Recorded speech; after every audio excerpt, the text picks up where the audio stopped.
இல்லை, தமிழ்நாட்டில் சட்டம் ஒழுங்கு சந்திச்சிருக்குது. கஞ்சா, ஹெராயின் மற்றும் போதை மாத்திரைகள், போதை சாக்லேட்டுன்னு பட்டி தொட்டியெல்லாம் பரவி கிடக்கு.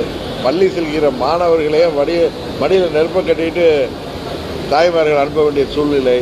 போதை கலாச்சாரம் பெருகி போய் கூலிப்படைகள் 5000த்திற்கும் 10,000த்திற்கும் யாரை உயிரையும் எடுக்கின்ற சூழ்நிலை இன்றைக்கு தமிழ்நாட்டிலே அதிகரித்து வருகிறது.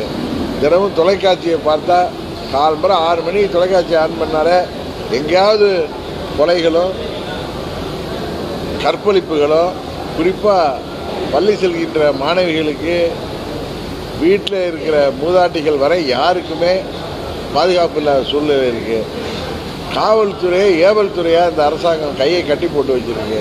அதையும் மீறி சில என்கவுண்டர் நடக்கிறத சட்டத்திற்கு புறம்பாக வன்முறை கையில் எடுப்பதை நான் சரின்னு சொல்ல. அதே நேரத்தில் சில நேரங்களில் சில ஆப்ரேஷன் தேவைப்படுதான் செய்யுது. அப்பொழுதாவது இது போன்ற கொடுமையான இந்த குற்றவாளிகள், குற்றம் செய்ய நினைப்பவர்கள் திருந்துவார்களா என்பதை தான் நான் பார்க்க வேண்டும்.